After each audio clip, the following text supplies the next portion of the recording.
Hitler সারাক্ষণবর পর্ব ২৮ লেখনী Ayesha kitchen কেবিনেটে পা দুলিয়ে বসে থাকা রুবার সেই দুষ্টুমি ভরা চাউনি আর চোখের মিষ্টি হাসি দেখে মাহির মনে মনে যতই প্রতিশোধের ছক কষুক না কেন মুখে বা আচরণে তার ভালোবাসার এক ফোঁটাও কমতি ছিল না।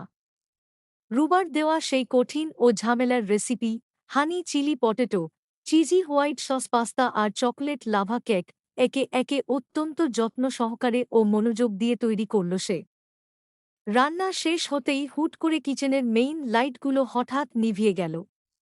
পুরো রান্নাঘর জুড়ে এক নিমিষে ঘুটঘুটে অন্ধকার নেমে আসতেই রুবা ভীষণ অবাক ও কিছুটা আতঙ্কিত হয়ে সেই অন্ধকারের মাঝে তাকাতে লাগল। হিটলার বরের কোনো সাড়া শব্দ না পেয়ে রুবা সেই অন্ধকারের মাঝেই ভয় পেয়ে চিৎকার করে উঠল, হিটলার বর! লাইট অফ হয়ে গেল কেন ও? রুবার গলার আওয়াজে ভয়ের রেশ পেয়ে মাহির সাথে সাথে কথা বলে রুবাকে আশ্বস্ত করে অত্যন্ত নরম সুরে বলল, জান, ভয় পেজো না, আসছি আমি। এই বলেই মাহির দেশলাই জ্বালিয়ে দুটো সাদা মোমবাতি ধরাল এবং ধীর পায়ে হেঁটে এসে মোমবাতি দুটো আস্তে আস্তে কেবিনেটের ওপর এনে রাখল। মোমবাতির সেই মৃদু কাঁপা কাঁপা মায়াবী আলোয় পুরো রান্নাঘরটা এক নিমেষে চমৎকার এক ক্যান্ডেল লাইট ডিনারের রূপ নিল। মাহির মোমবাতি দুটি সুন্দর করে কেবিনেটে রেখে একটা বড় প্লেট হাতে নিল। তারপর সেই প্লেটে রুবার অর্ডার করা রেসিপিগুলো একে একে সাজিয়ে রেখে রুবার কাছে এগিয়ে এল। প্লেটটি রুবার দিকে বাড়িয়ে দিয়ে সে মৃদু হেসে বলল, নাও বার্ড, তোমার শেফ বরের হাতের রান্না। খেয়ে বলো কেমন হয়েছে। রুবা আর এক মুহূর্ত দেরি না করে চামচ দিয়ে পাস্তা মুখে দিতেই তার চোখ দুটো এক অদ্ভুত তৃপ্তিতে চকচক করে উঠল। সে চিবোতে চিবোতে বলল, উমু, দারুণ হয়েছে। মাহির রুবার ঠোঁটের কোণে আর গালে লেগে থাকা সামান্য সসটুকু নিজের আঙুল দিয়ে পরম আদরে মুছে দিয়ে আলতো করে হেসে উঠল। বুয়ের অমন তৃপ্তি করে খাওয়া দেখে মাহির আর থাকতে পারল না।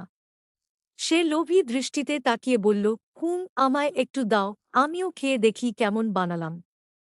রুবা চট করে প্লেটটা নিজের দিকে টেনে নিয়ে মাথা নেড়ে বলল, না, না, এইগুলো সব আমি খাব। আমার জন্য যেহেতু বানিয়েছেন, আমি একাই সব শেষ করব। এই বলেই রুবা গপক করে আবার খেতে লাগল। রুবার এমন মজা করে খাওয়া দেখে মাহির নিজের লোভ আর সামলাতে পারল না। সে অনেক কষ্টে রুবার প্লেটের সব খাবার থেকে একটু একটু করে চামচে নিয়ে নিজের মুখে পুরে দিল। কিন্তু মুখে খাবারগুলো দেওয়া মাত্রই মাহিরের পুরো চেহারা বদলে গেল। প্রচণ্ড বিষাদ আর গ্লানিতে সে তখনই ওয়াক ওয়াক করতে করতে দ্রুত কিচেনের বেসিনের দিকে ছুটে গেল এবং মুখে থাকা সব খাবার বেসিনে ফেলে দিল। মাহিরকে এভাবে বমি করতে দেখে রুবা ভীষণ ঘাবড়ে গেল। সে তাড়াতাড়ি কেবিনেট থেকে নিচে নেমে মাহিরের পাশে গিয়ে দাঁড়িয়ে তার পিঠ আলতো করে মালিশ করে দিতে লাগল। মাহির মুখ ধুয়ে সোজা হয়ে দাঁড়িয়ে রুবার দিকে তাকিয়ে কাঁচুমাচু মুখে বলল, রুবা, তুমি আমায় মিথ্যা বললে কেন? এইগুলো তো এক্কেবারে খাওয়ার অযোগ্য। ছি! কেকটা কেমন তেতো হয়েছে, পাস্তাগুলো এক্কেবারে অতিরিক্ত ঝাল, আর পটেটো পিসগুলো, ছি! এইগুলোকে তুমি এত মজা বলছ? স্যারি জান, আমি এক্কেবারে বাজে রান্না করেছি। মাহিরকে নিজের রান্নার জন্য এমন অপরাধী ও ছোট হতে দেখে রুবার মনটা এক নিমেষে গলে গেল। সে পরম মমতায় মাহিরের গালে নিজের নরম হাত দুটো রেখে চোখের দিকে তাকিয়ে বলল, আপনি এত কষ্ট করে আমার দেওয়া রেসিপিগুলো রান্না করলেন, আর সেটার স্বাদ আমার জন্য অমৃত থেকেও বেশি, বুঝলেন আমার হিটলার বর। এই বলেই রুবা আর কোনো দূরত্ব না রেখে মাহিরকে শক্ত করে জড়িয়ে ধরল। বরের এত কষ্টের প্রতি রুবার এমন আবেগঘন ও এগ্রেসিভ ভালোবাসা দেখে মাহিরও আর নিজেকে ধরে রাখতে পারল না। সে রুবাকে নিজের বুকের মাঝে শক্ত করে জড়িয়ে ধরে অপরাধবোধ ভরা কণ্ঠে বলল, স্যারি কলিজা, তুমি এমনিতেই অসুস্থ, তার মাঝে আমার করা এই বাজে রেসিপি খেয়ে যদি তোমার শরীর আরও খারাপ হয়ে যায়, তখন আমি কি করব বলো? মাহিরকে এতটা চিন্তিত হতে দেখে রুবা মুচকি হাসল। সে মাহিরকে জড়িয়ে ধরা অবস্থাতেই তার বুকে মুখ গুঁজে আদুরে সুরে বলল, কিছু হবে না, আপনি চিন্তা করিয়েন না। চৌধুরী ম্যানশনের শিহাবের সেই অবিশ্বাস্য ও আমূল পরিবর্তন দেখে মারিয়া যখন এখনও এক গভীর ঘোরের মাঝে হাবুডুবু খাচ্ছিল, ঠিক তখনই উপর থেকে শিহাবের সেই পরিচিত গম্ভীর অথচ অত্যন্ত শান্ত কণ্ঠের ডাক এল। মারিয়া নিজের ঘোর কাটিয়ে ধীর পায়ে সিঁড়ি বেয়ে ওপরের দিকে উঠে শিহাবের রুমের সামনে গিয়ে দাঁড়াল। দরজায় আলতো করে টোকা দিতেই ভেতর থেকে শান্ত ও ভদ্র আওয়াজ এল, ভেতরে আসুন, মিস মারিয়া। মারিয়া দরজা ঠেলে রুমে ঢুকতেই দেখল শিহাব তখনও তার সেই কালো পাঞ্জাবি আর মাথায় টুপিটা পরে জানালার পাশে একমনে দাঁড়িয়ে আছে। মারিয়াকে ভেতরে আসতে দেখে সে শান্ত চোখে তাকাল এবং বলল, আজ সন্ধ্যায় আমার সাথে একটা ইম্পর্ট্যান্ট পার্টিতে যেতে হবে আপনাকে। সন্ধ্যার আগে রেডি হয়ে থাকবেন, আর হ্যাঁ, মাথায় হিজাব পরবেন। আশা করি আমার অনুরোধটা রাখবেন। শিহাব অত্যন্ত ভদ্র ও মার্জিতভাবে কথাগুলো বলল। মারিয়া মনে মনে ভীষণ অবাক হলেও শিহাবের এই নতুন ও ধার্মিক রূপের ওপর কোনো কথা বলতে পারল না। সে ধীর পায়ে শিহাবের রুম থেকে বের হয়ে নিজের রুমে চলে এল। রুমে এসে সে বিছানায় বসে ভাবতে লাগল কি পরা যায়। কারণ তার কাছে যেসব কাপড় আছে তার বেশিরভাগই ওয়েস্টার্ন বা আধুনিক পোশাক, যা সে এই মুহূর্তে শিহাবের সাথে যাওয়ার জন্য এক্কেবারে বাদ দিতে চাইছিল। মারিয়া বেশি কিছু না ভেবে সোজা নিয়াজ সাহেবের রুমের দিকে গেল। রুমে গিয়ে দেখল নিয়াজ সাহেব নিজেকে কোনোমতে স্বাভাবিক করে বিছানায় বসে শিহাবের মায়ের একটা বাঁধাই করা ছবি হাতে নিয়ে গভীর মনোযোগে কী যেন ভাবছেন। মারিয়া দরজার পাশে দাঁড়িয়ে খুব আস্তে করে ডাক দিল, আঙ্কেল আসুন। মারিয়ার চেনা গলার আওয়াজ শুনে নিয়াজ সাহেব চমকে উঠে পাশে স্ত্রীর ছবিটা সযত্নে রেখে মৃদু হেসে বললেন, আয় মা, ভেতরে আয়। নিয়াজ সাহেবের অনুমতি পেয়ে মারিয়া ঘরের ভেতর ঢুকে ওনার মুখোমুখি গিয়ে বসল এবং আমতা আমতা করে বলল, আঙ্কেল, একটা জিনিস চাইতে এসেছি। দিবেন? নিয়াজ সাহেব স্নেহের সুরে বললেন, কি জিনিস বল মা। আমাকে আন্টির আলমারি থেকে একটা শাড়ি দেবেন প্লিজ। মারিয়া সংকোচ মিশিয়ে বলল, ধুর পাগলি, এইভাবে বলছিস কেন? এই নে, আলমারি খোলাই আছে, তোর যেটা ভালো লাগে তুই সেটাই নে। এই বলে তিনি থামলেন। মারিয়া অনেক সংকোচ আর দ্বিধা নিয়ে আস্তে আস্তে আলমারির পাল্লাটা খুলল। আর আলমারি খুলতেই মারিয়া এক্কেবারে অবাক হয়ে গেল।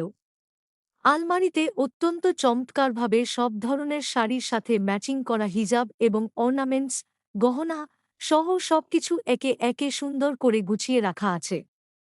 মারিয়া এত সুন্দর সুন্দর শাড়ির ভিড়ে এখন কোন কালারটা পরবে সেটা নিজেই সিলেক্ট করতে পারছিল না। কোনো উপায় না পেয়ে সে নিয়াজ সাহেবকে ডাক দিল, আঙ্কেল। মারিয়ার আকুল ডাক শুনে নিয়াজ সাহেব ছোট করে জবাব দিলেন, হুম, বল মা। আমাকে একটা শাড়ি সিলেক্ট করে দিন না, আমি এক্কেবারে বুঝতে পারছি না কোনটা নিব। এই বলে মারিয়া মন খারাপ করে আলমারির সামনে দাঁড়িয়ে রইল। মারিয়ার এমন বাচ্চাদের মতো মন খারাপ করা দেখে নিয়াজ সাহেব উচ্চ শব্দে হেসে উঠলেন। তিনি সোফা থেকে উঠে মারিয়ার কাছে গিয়ে পরম স্নেহে মারিয়ার মাথায় হাত বুলিয়ে দিয়ে বললেন, পাগলি মেয়ে একটা, দাঁড়া, আমি খুঁজে দিচ্ছি। তার আগে বল, কোথায় যাওয়ার জন্য শাড়ি খুঁজছিস?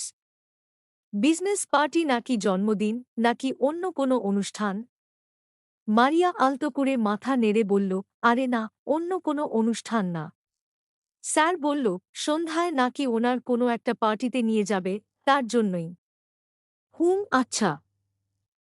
এই বলে নিয়াজ সাহেব আলমারির কাছে গিয়ে নিখুঁতভাবে ভাঁজ করা শাড়িগুলোর ওপর হাত বোলালেন।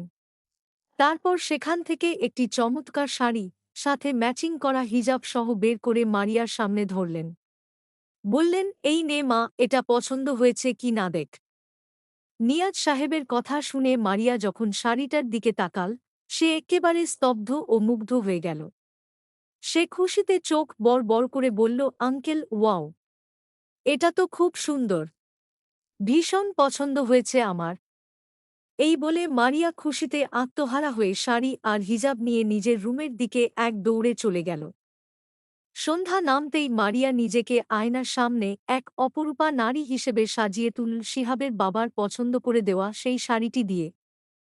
আয়নায় নিজের প্রতিচ্ছবি দেখে মারিয়া নিজেই কয়েক মুহূর্তের জন্য চমকে গেল।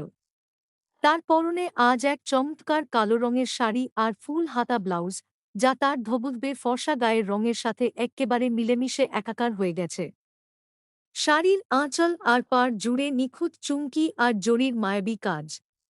গলায় পড়েছে একটি উজ্জ্বল পাথরের সীতাহার, মাথায় খুব সুন্দর করে জড়ানো কালো রঙের হিজাব, আর 2 হাতে পড়েছে শিহাবের মায়ের সিলভার কালারের চুড়িগুলো।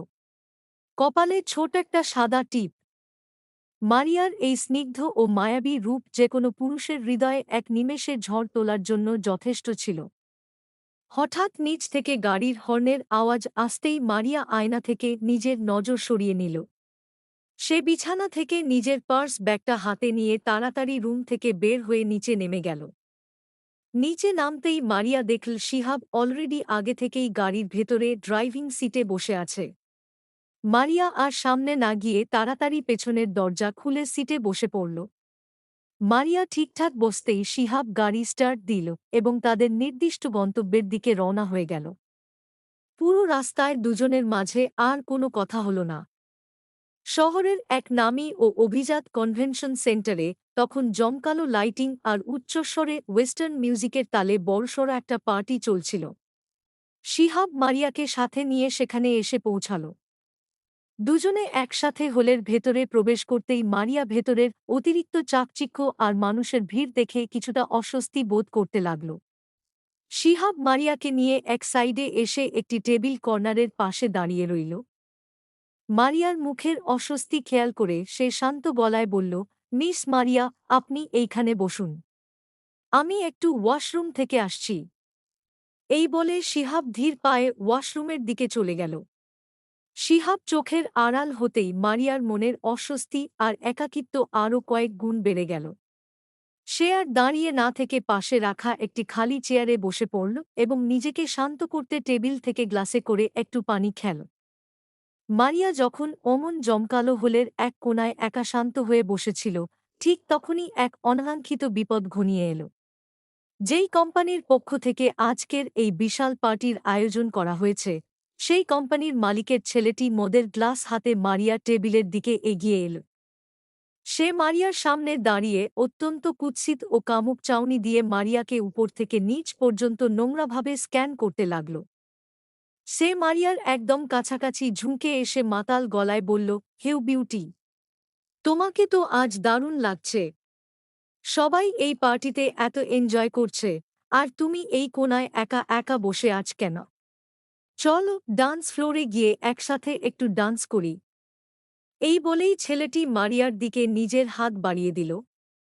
এক সম্পূর্ণ অচেনা ছেলের কাছ থেকে এমন প্রস্তাব পেয়ে মারিয়া মনে চরম বিরক্তি ও রাগ অনুভব করল। তবে সে পরিস্থিতি সামাল দিতে ছেলেটির দিকে তাকিয়ে ঠোঁটের কোণে একটা হালকা কৃত্রিম হাসি এনে অত্যন্ত শক্ত ও স্পষ্ট গলায় বলল, নো থ্যাঙ্কস। আমি এইখানে এইভাবেই ঠিক আছি।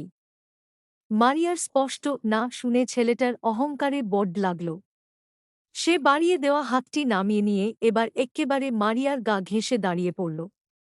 মারিয়ার অসম্মতিকে এক্কেবারে উপেক্ষা করে সে তার আরও কাছে আসার নোংরা চেষ্টা করতে লাগল।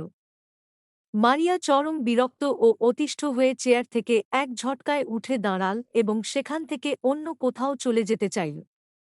আর ঠিক তখনই সেই নরপশুটি পেছন থেকে মারিয়ার শাড়ির কুঁচকানো সুদৃশ্য আঁচলটা নিজের হাত দিয়ে অত্যন্ত শক্ত করে ধরে ফেলল। নিজের পবিত্র শাড়ির আঁচলে একজন পরপুরুষের এমন নোংরা ও অবাধ্য হাতের স্পর্শ লাগতেই মারিয়া নিজের সমস্ত রাগ, আত্মনিয়ন্ত্রণ আর চিরাচরিত ভদ্রতা এক নিমেষে হারিয়ে ফেলল। তার মাথার ভেতর তখন শুধু অপমানের আগুন জ্বলছে। সে এক সেকেন্ডও আর চিন্তা না করে বিদ্যুৎ গতিতে পেছন ফিরে নিজের গায়ের পুরো শক্তি দিয়ে ওই ছেলেটার গালে সজোরে এক থাপ্পড় বসিয়ে দিল, ঠাস। আর সেই থাপ্পড় দেওয়ার সাথে সাথেই মারিয়া রাগে, অপমানে আর এক অজানা আতঙ্কে নিজের অজান্তেই থরথর করে কাঁপতে লাগল। সেই থাপ্পড়ের আওয়াজ এতটাই তীব্র ও প্রচণ্ড ছিল যে অনুষ্ঠানের সাউন্ড বক্সের সমস্ত গান, মানুষের হাসিতামাশা আর হট্টগোল এক নিমিষেই যেন স্তব্ধ হয়ে গেল। পুরো বিশাল হলরুম জুড়ে এক অদ্ভুত পিনপতন নীরবতা নেমে এল। হলের সমস্ত মানুষ গোল হয়ে অত্যন্ত অবাক চোখে মারিয়া আর সেই ছেলেটির দিকে তাকিয়ে রইল। সবার সামনে মারিয়ার হাতের সেই সজোরে থাপ্পড় খেয়ে ছেলেটি নিজের গাল চেপে ধরে রাগে অন্ধ হয়ে গেল। সে হিংস্র চোখে মারিয়ার দিকে তাকিয়ে চিৎকার করে উঠল, you bloody bitch! How dare you! তোকে তো আমি আজ ছেলেটি মারিয়ার দিকে তেড়ে যেতেই সামনে হঠাৎ পাহাড়ের মতো এসে দাঁড়াল শিহাব। শিহাবের অমন রক্তচক্ষু আর ভয়ঙ্কর রূপ দেখে ছেলেটি একটু থমকে গিয়ে বলল, শিহাব, মাঝখান থেকে তুই সর আজ। আজ আমি এই মেয়েটার কি হাল করব আমি নিজেও জানি না। কত বড় সাহস এই মেয়ের, ও আমাকে সবার সামনে থাপ্পড় দেয়। শিহাব নিজের ভেতরের সমস্ত রাগ চেপে অত্যন্ত ধারালো ও গম্ভীর গলায় বলল, mind your language me. Fahim, মুখ সামলে কথা বলুন। এরপর সে পেছনের দিকে তাকিয়ে দেখল মারিয়া তখনও ভয়ে কাঁপছে। শিহাব মারিয়ার দিকে ফিরে জিজ্ঞেস করল, আপনি এইভাবে কাঁপছেন কেন? বলুন কি হয়েছে? মারিয়া কাঁপা কাঁপা গলায় বলল, স্যার উনি। কিন্তু মারিয়াকে পুরো কথা বলতে না দিয়ে ফাহিম মাঝখান থেকে চেঁচিয়ে উঠল, আরে, এই মেয়েকে আমি জাস্ট ডান্স করার অফার করেছি। আর এই সস্তা মেয়েটা আমাকে সবার সামনে রিজেক্ট করে থাপ্পড় মারল। মিথ্যা কথা, স্যার। মারিয়া আর চুপ থাকতে না পেরে ফুঁপিয়ে উঠে বলল, উনি আমাকে ডান্স অফার করেছেন ঠিকই, কিন্তু আমি ওনাকে ভদ্রভাবে মানা করে দিই। এরপরও উনি আমাকে অনবরত উত্ত্যক্ত করতে থাকেন। তাই আমি বিরক্ত হয়ে ওইখান থেকে চলে যেতে চাইলে উনি পেছন থেকে আমার শাড়ির আঁচল মুঠো করে ধরে টান দেন। তাই আমি ক্ষিপ্ত হয়ে ওনাকে থাপ্পড় মেরেছি। মারিয়ার কথা শুনে শিহাবের চোখের আগুন যেন আরও দ্বিগুণ হয়ে গেল। সে ফাহিমের দিকে ফিরে বরফশীতল গলায় বলল, ফাহিম, মিস মারিয়া যা বলছে তা কি ঠিক? ফাহিম এবার শিহাবের চাউনি দেখে মনে মনে ভয় পেয়ে আমতা আমতা করতে লাগল। কারণ ফাহিম কমবেশি খুব ভালো করেই জানে যে শিহাব আসলে কেমন ভয়ঙ্কর জিনিস। ফাহিমকে চুপ থাকতে দেখে শিহাব আর নিজের হাত সামলাতে পারল না। পুরো হলরুমের মাঝখানে হঠাৎ আরেকটি তীব্র ও প্রচণ্ড থাপ্পড়ের আওয়াজ হল, ঠাস। শিহাব ফাহিমের শার্টের কলার ধরে ঝাঁকুনি দিয়ে গর্জে উঠল, মেয়েদের সম্মান করতে জানিস না, বল। আর এই মেয়ে কাকে বলছিস তুই? সে চৌধুরী গ্রুপ অফ ইন্ডাস্ট্রির হাফ ওনার, অর্ধেক মালিক। শিহাবের মুখে মারিয়ার এই আসল পরিচয় শুনে পুরো হলরুমের মানুষেরা এক্কেবারে অবাক হয়ে হাঁ করে তাকিয়ে রইল। কারণ লন্ডনের অফিসে মারিয়াকে সবাই শিহাবের অ্যাসিস্ট্যান্ট হিসেবে চিনলেও দেশে মারিয়া তেমন একটা অফিসে যেত না। যার কারণে এদেশের বিজনেস সার্কেলের কেউ মারিয়াকে ওভাবে চিনত না। এদিকে শিহাবের সেই তীব্র থাপ্পড় আর মারিয়ার আসল পরিচয় জানতে পেরে ফাহিমের বুকের ভেতরটা ভয়ে জমে বরফ হয়ে গেল। সে একদম চুপ মেরে দাঁড়িয়ে রইল। শিহাব ফাহিমের একেবারে মুখোমুখি এসে চোখ রাঙিয়ে বলল, মিস মারিয়াকে সরি বলো, সবার সামনে এখনই। শিহাবের অমন উচ্চ শব্দ আর হুকুম শুনে ফাহিম ভয়ে কেঁপে উঠল। সে আর এক সেকেন্ডও দাঁড়িয়ে না থেকে খুব ছোট করে মারিয়ার দিকে তাকিয়ে বলল, সরি, তারপর এক ছুটে ভিড় ঠেলে ওইখান থেকে পালিয়ে গেল। শিহাব পুরো হলের মানুষদের দিকে এক তীব্র রাগী চাউনি দিয়ে বলল, এখানে কি কোনো তামাশা হচ্ছে? হ্যাঁ, একটা মেয়ের বিপদে এগিয়ে না এসে আপনারা সবাই মিলে তামাশা দেখতে এসেছেন? যান এখান থেকে। এই বলেই শিহাব মারিয়ার হাতের কবজিটা অত্যন্ত শক্ত করে ধরে টেনে পার্টি থেকে বাইরে বের হয়ে গেল। মারিয়া কোনো কথা না বলে শিহাবের রাগী চেহারার দিকে তাকিয়ে ভয়ে চুপটি করে তার পেছনে পেছনে হাঁটতে লাগল। শিহাব মারিয়াকে টানতে টানতে পার্কিং এরিয়ায় নিয়ে গেল এবং গাড়ির ফ্রন্ট আগের দরজা খুলে মারিয়াকে এক প্রকার বসিয়ে দিল। অন্যদিকে মারিয়া শিহাবের এই রুদ্ররূপ দেখে ভয়ে একদম গুটিয়ে সিটে বসে রইল। শিহাব নিজের ড্রাইভিং সিটে বসে ধুমধাম করে দরজা বন্ধ করল। তারপর সিট বেল্ট বেঁধে গাড়ি স্টার্ট দিয়ে তীব্র গতিতে হাইওয়ের দিকে রওনা দিল। চলন্ত গাড়ির ভেতর তখন এক পিনপতন নীরবতা বিরাজ করছে। বাইরের ঘুটঘুটে অন্ধকার আর রাতের নিস্তব্ধতা চিরে গাড়ি আপন গতিতে চলছে। কিন্তু হঠাৎ করেই চলতে চলতে গাড়িটা মাঝরাস্তায় এক্কেবারে থেমে গেল। তা দেখে শিহাব বিরক্ত হয়ে গাড়ি থেকে নেমে বোন্ট খুলে চেক করতে গেল। চেক করতেই সে দেখতে পেল গাড়ির মেইন ইঞ্জিনটাই পুরোপুরি নষ্ট হয়ে গেছে, যা এই মাঝরাতে ঠিক করা অসম্ভব। শিহাব চরম বিরক্তিতে কপালে হাত দিয়ে বলে উঠল, ওহ শিট। শিহাবের অমন জোরে দেওয়া আওয়াজে গাড়ির সিটে ক্লান্তিতে ঘুমিয়ে যাওয়া মারিয়া ধরফর করে জেগে উঠল। সে জানালার কাঁচ নামিয়ে চোখ কচলে জিজ্ঞেস করল, কি হয়েছে, স্যার? শিহাব গাড়ির দরজার কাছে এসে বলল, মিস মারিয়া, আপনি উঠে গেছেন? আসলে আজ আমাদের এইখানে আশেপাশে কোথাও আশ্রয় নিতে হবে। গাড়ির ইঞ্জিন এক্কেবারে নষ্ট হয়ে গেছে। এই মাঝরাতে কিভাবে বাড়ি যাব বলুন? চলুন দেখি আশেপাশে কোথাও কোনো রেস্টুরেন্ট বা থাকার জায়গা আছে কিনা। এই বলে শিহাব তার মোবাইল, ওয়ালেট আর গাড়ির চাবিটা হাতে নিল। যেহেতু সে কোট আর স্যুট পরে আছে, তাই সে নিজের মুখটা লুকাতে একটি মাস্ক পরে গাড়ি লক করে বের হয়ে গেল। রাস্তার পাশে ঘুটঘুটে অন্ধকার। শিহাব আগে আগে হাঁটছিল আর মারিয়া তার শাড়ির কুঁচি সামলে পেছনের দিকে হাঁটছিল। হাঁটতে হাঁটতে হঠাৎ শিহাবের কেন যেন মনে হলো পেছনে কোনো পায়ের শব্দ নেই। সে চট করে পেছনে ঘুরে তাকাতেই দেখল মারিয়া ক্লান্তিতে আর জ্বরের ঘোরে মাথা ঘুরে মাটির ওপ পড়ে যাচ্ছে। তা দেখে শিহাবের কলিজা যেন মুখে চলে এলো। সে উচ্চস্বরে চিৎকার করে উঠল, মিস মারিয়া হহ। শিহাব এক ছুটে গিয়ে মারিয়াকে মাটির ওপরতে না দিয়ে নিজের দুই বাহুতে জড়িয়ে ধরল এবং মারিয়ার মাথাটা নিজের কোলের ওপর তুলে নিল। ঠিক তখনই সেই অন্ধকার রাস্তা দিয়ে টর্চ হাতে কোথা থেকে যেন কয়েকজন লোক হেঁটে আসছিল। শিহাবকে অমন অবস্থায় দেখে তারা এগিয়ে এসে জিজ্ঞেস করল, কি হয়েছে বাবা? এই মাঝরাতে তোমরা এখানে কেন? শিহাব নিজেকে সামলে নিয়ে লোকগুলোকে তাদের গাড়ি নষ্ট হওয়ার কথা আর মারিয়ার অসুস্থতার কথা বলল। সব শুনে লোকগুলোর মধ্য থেকে এক বৃদ্ধ লোক মারিয়ার দিকে তাকিয়ে শিহাবকে জিজ্ঞেস করল, মেয়েটি কে হয় তোমার? বৃদ্ধের এমন আকস্মিক প্রশ্নে শিহাবের গলাটা শুকিয়ে গেল। এই মাঝরাতে এক পরনারীকে নিয়ে আছে জানলে এই মানুষ তাদের আস্ত রাখবে না। শিহাব নিজের লালা গিলে হালকা ঢোক গিলে বলল, ও ও আমার স্ত্রী হয়। বৃদ্ধ লোকটি তখন মাথা নেড়ে বলল, ও আচ্ছা, এই কাছেই আমার বাসা। তোমার স্ত্রীরে নিয়া আজ রাতের লাইগা ওইদিকেই থাহো। গরিবের ভাঙা ঘর, যদি কষ্ট না হয়। শিহাব স্বস্তির নিঃশ্বাস ফেলে বলল, জি চলুন। এই বলে শিহাব মারিয়াকে আলতো করে নিজের কোলে তুলে নীল এবং লোকগুলোর সাথে হাঁটতে লাগল। তবে মারিয়াকে কোলে তোলার সাথে সাথেই শিহাব মনে মনে আল্লাহর কাছে বারবার ক্ষমা চেয়ে নিতে লাগল, আল্লাহ, পরিস্থিতির শিকার হয়ে মিথ্যা বলেছি, তুমি আমায় ক্ষমা করো। রাস্তা দিয়ে আসার সময় লোকটার সাথে থাকা বাকি মানুষেরা একে একে নিজেদের বাড়ির দিকে চলে গেল। শুধু সেই বৃদ্ধ লোকটি শিহাবদের সাথে রইল এবং হাঁটতে হাঁটতে নিজের পরিচয় দিল। ওনার নাম ওসমান উদ্দিন। তিনি আর তার স্ত্রী এই এলাকায় থাকেন। ওনাদের কোনো সন্তান নেই। এই রকম আরও নানা ধরনের সুখ দুঃখের কথা বলতে বলতে তারা ওনার টিনের ঘরে এসে পৌঁছাল। ওসমান উদ্দিন বাড়ির উঠানে এসেই জোরে জোরে ডাকতে লাগলেন, ও বিবি, বিবি গো, দরজা খোলো তাড়াতাড়ি।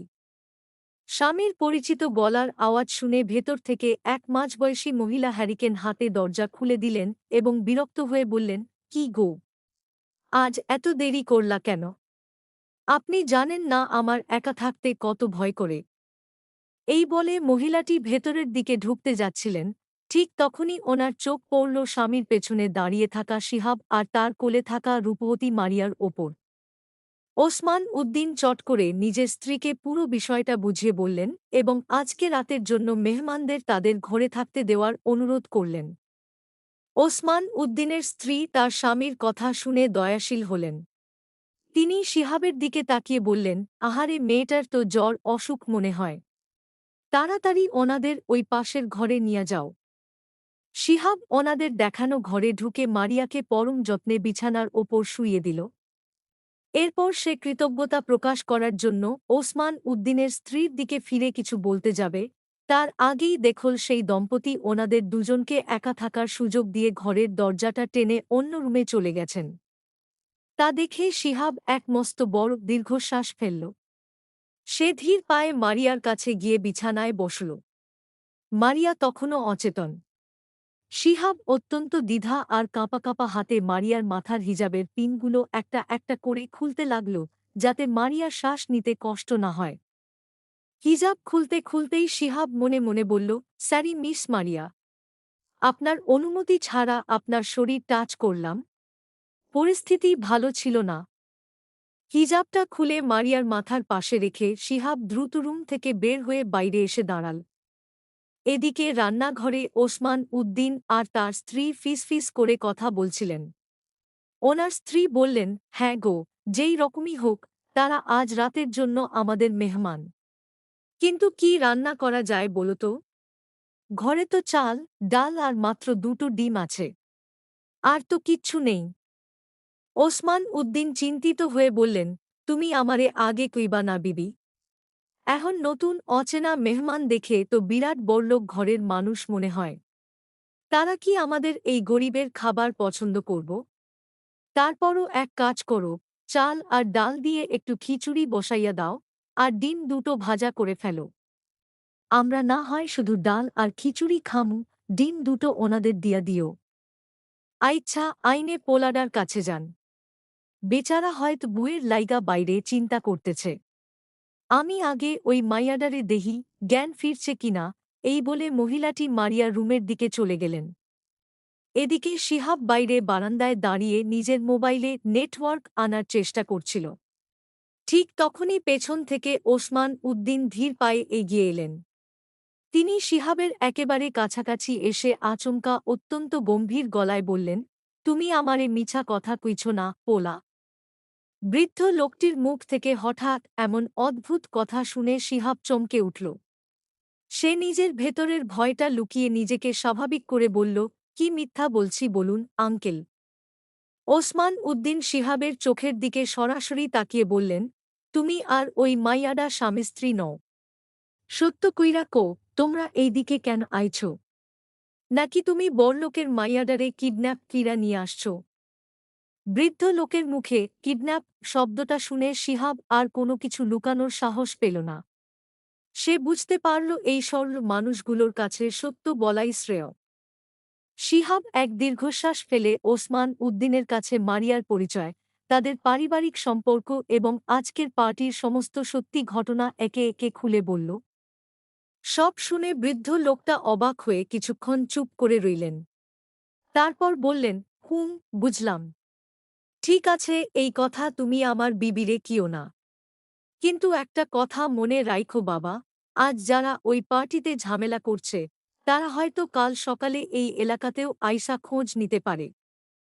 তখন যদি এলাকার মানুষ মাইয়াডারে কিছু জিগায়, আর মাইয়াডা যদি হাছা কথা কুইয়া দেয় যে তোমরা স্বামী স্ত্রী নও, তখন কি হইব? তখন তোমার লাইগা আমাদেরও এই এলাকা ছাড়তে হইব। শিহাব হাত জোর করে বলল, আঙ্কেল, আমি ওনাকে নিয়ে কাল ভোর হওয়ার আগেই এখান থেকে চলে যাব। আপনি কোনো চিন্তা করিয়েন না। ওসমান উদ্দিন শিহাবের কাঁধে হাত রেখে বললেন, বাবা, তুমি এই এলাকার মানুষ চিনো না। তারা পান চাইতে চুন খসে। তাই এখন একটা কথা বলি, যদি মানো তাহলেই তোমার আর এই মাইয়াডার মঙ্গল। শিহাব ব্যাকুল হয়ে বলল, জি বলুন, কি বলতে চাইছেন? ওসমান উদ্দিন শিহাবের চোখের দিকে তাকিয়ে অত্যন্ত দৃঢ় ও গম্ভীর গলায় বললেন, তুমি এই মাইয়াডারে এখনই বিয়ে করো। চলবে।